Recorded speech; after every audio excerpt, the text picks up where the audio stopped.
ప్రేమగల తండ్రి, పరిశుద్ధుడైన మా దేవ, ఈరోజు మీ పాసందులకు వచ్చింది.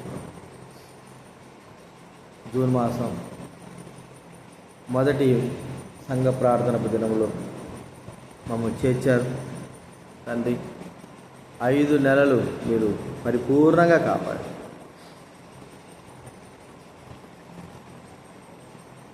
ఆరో నెలలో ప్రవేశపెట్టినందుకు మీకు కృతజ్ఞతాస్తులు చెల్లిస్తాము. కానీ ఈ నెల ప్రార్థన ద్వారా ప్రారంభించే బాధ్యత ఇచ్చినాం తండ్రి. మీ వాక్యం ద్వారా మాట్లాడండి, మీ స్వరం పింపచేయండి. మేము గొర్రెలమైన మేము సరైన మార్గం నడుచుటకు సరైన విధానంలో మాకు తండ్రి నడిపింపు దయచేయండి, జ్ఞానం దయచేయండి, భయం దయచేయండి, వివేచన దయచేయండి, తెలివి దయచేయండి. ఇప్పుడు ప్రార్థన చేయడానికి కూడా ప్రార్థన భారం మాకు అనుగ్రహించవలసిన అవసరం. ఎవరైతే ఈ ప్రార్థన ఉందని తెలిసి కూడా ఎలాగా ఉన్నారో వారితో మీరు మాట్లాడు. అనారోగ్యం ఉన్నారు కాదు ప్రభా, ఆరోగ్యంగా ఉన్నవారు తండ్రి సహాయం. వారి హృదయాల్లో ఆశా భావన మీరే కలిగించవలసిన అవసరం. కరెక్ట్ మీరు స్వాదించుకోనండి. కరెక్ట్ కృతజ్ఞతలమై స్థుతులు చెల్లిస్తూ యేసు నామమున ప్రార్థించి వేడుచుడ్డా తండ్రి. దేవుని వాక్యంలో ఉంది 2వ దినవృత్తాంతాల గ్రంథం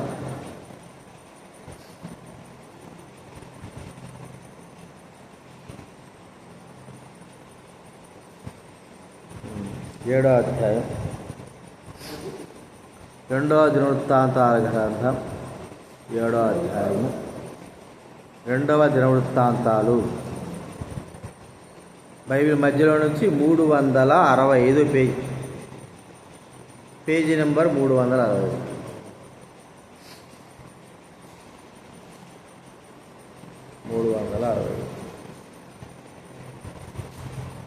7వ అధ్యాయము 14వ వచనం అందరం చదువుతున్నాం. 365 పేజీ నెంబర్ 7వ అధ్యాయం 14వ వచనం అందరం చదువుకుంటాం. నా పేరు పెట్టబడిన నా జనులు తమ్మును తాము తగ్గించుకొని ప్రార్థన చేసి నన్ను వెదకి తమ చెడు మార్గం విడిచాడలా ఆకాశం నుండి నేను వారి ప్రార్థన విని వారి పాపను క్షమించి వారి దేశముడు స్వస్థపరుతుడు. 15వ వచనం.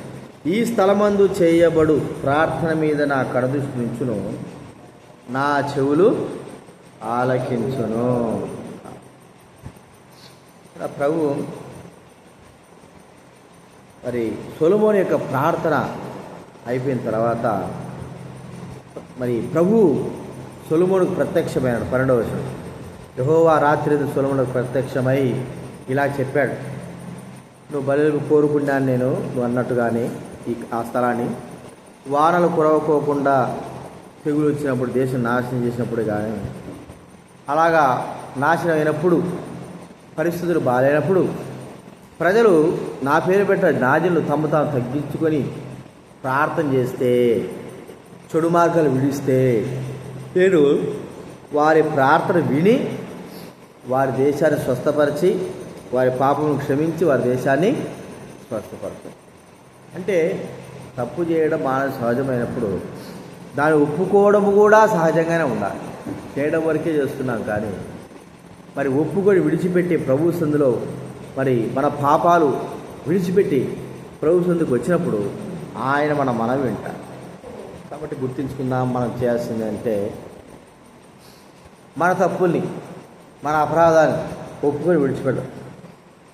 మనం ఎంతటోళమైనా మరి గొప్ప గొప్ప వాళ్ళే వారు మేము పాపాత్ములము, మేము పాపం చేశాము, పాపం చేసిన వాస్తవము దాచిపెట్టుకోవచ్చు, లేకపోతే ఏదైనా దాచిపెట్టుకొని ఇక అలాగే చలామణి కావచ్చు. కానీ వారు తప్పు చేసిన తర్వాత ఖచ్చితంగా వారు తమ తప్పులను ఒప్పుకున్నారు. మేము పాపం చేశాం, మీ ఎదుట పాపం చేశాం, దయతో మమ్మల్ని క్షమించు ప్రభువా అన్నప్పుడు దయగలిగిన వాడు, కనికరం కలిగిన వాడు, జాలి కలిగిన వాడు మన ప్రభువైన యేసుక్రీస్తు వారు కాబట్టి ఆయన క్షమించాడు. బైబిల్ గ్రంథంలో ఒక మాట ఉంది, తప్పు ఎవరైనా చేసి ఒప్పుకుంటే ఆయన ఖచ్చితంగా క్షమిస్తాను అంటాడు. చూడండి, 1 యోహాను రాసిన పత్రిక 1వ అధ్యాయం. బైబిల్ వెనక నుంచి 221. 1 యోహాను రాసిన పత్రిక 1వ అధ్యాయము 9వ వచనం నేను చదువుతా వినండి. బైబిల్ వెనక నుంచి 221. 1వ అధ్యాయం 1 యోహాను రాసిన పత్రిక 1వ అధ్యాయం 9వ వచనం. మన పాపములను మనం ఒప్పుకొనిన ఎడల ఆయన నమ్మదగిన వాడును నీతిమంతుడు గనుక మన పాపములను క్షమించి సమస్త దుర్నీతి నుండి మనల్ని పవిత్రులుగా చేయను. నమ్మదగిన వాడు నీతిమంతుడు, మన పాపాలు క్షమిస్తాడు. ఇంకొకటి, అతిక్రమం దాచిపెట్టేవాడు వర్ధిల్లడు, వాటిని ఒప్పుకొని విడిచిపెట్టేవాడు కనికరం. కాబట్టి ప్రభు దగ్గర మనం వచ్చినప్పుడు మనం ప్రభు సన్నిధిలో మన తప్పులను ఒప్పుకోవాలి, మన అపరాధాలు ఒప్పుకోవాలి, మన దోషాలు ఒప్పుకోవాలి, క్షమాపణ కోరుకోవాలి. మరి కొంతమంది దైవబిడైన వారు దావీదు వలె మనము ప్రభు సన్నిధిలో మన తప్పులు ఒప్పుకోవాలి, నెహెమ్యా వలె, ఎజ్రా వలె మన తప్పులు ఒప్పుకోవాలి, ఇశ్రాయేలు వలె మన పాపాలు ఒప్పుకోవాలి. ఎంతోమంది ఎన్నో విధాలుగా, మరి ఆహాబు ఆ మనష్య వలె మన తప్పులు ఒప్పుకోవాలి, ఆహాబు వలె గోనెపట్ట కట్టుకోవాలి, నినివే పట్టణస్థలం వలె మన తప్పులు ఒప్పుకోవాలి. చూడండి ఎంతమంది ఎన్ని విధాలుగా. మరి దావీదు తప్పు చేస్తే దేవుడు క్షమించాడు, నినివే పట్టణస్థులు తప్పు చేసి దేవుడు క్షమించినాడు, ఇశ్రాయేలు తప్పు చేస్తే ఇశ్రాయేలు అందరూ తప్పు చేస్తే దేవుడు క్షమించినాడు. ఇంకా మనషే ఎంతో ఘోర దుర్మార్గుడు నడిచిన వాడు, అతను కూడా తప్పు చేసి క్షమాపణ కోరుకుంటే క్షమించినాడు. ఇంకా చాలామంది కూడా వారి తప్పులను వాళ్ళు ఒప్పుకుంటే దయగలిగిన వాడై, జాలి కలిగిన వాడై ఆయన మరి ఆ తప్పును క్షమించాడు. ఎంతమంది అయినా సరే, ఎన్ని విధాలుగా మరి ఎంతమంది వచ్చి ఆయన దగ్గర క్షమాపణ అడిగినా కూడా క్షమాపణ ఆయన దగ్గర బుద్ధి. అందుకే ఇక్కడ బాట, వాడ పాపాలు ఒప్పుకుంటే ఆయన నమ్మదగిన వాడు. సిలువపైన దొంగ మరి ప్రభువుని వేడుకుంటే క్షమించినాడు కదా. కాబట్టి ఈ విషయాన్ని మనం గుర్తుంచుకోవాలి. ఎంతమంది ఎన్ని విధాలుగా వారు తప్పులు చేసి దేవుని దగ్గరకు వచ్చి క్షమించమని అడిగితే వారిని దేవుడు క్షమించాడు.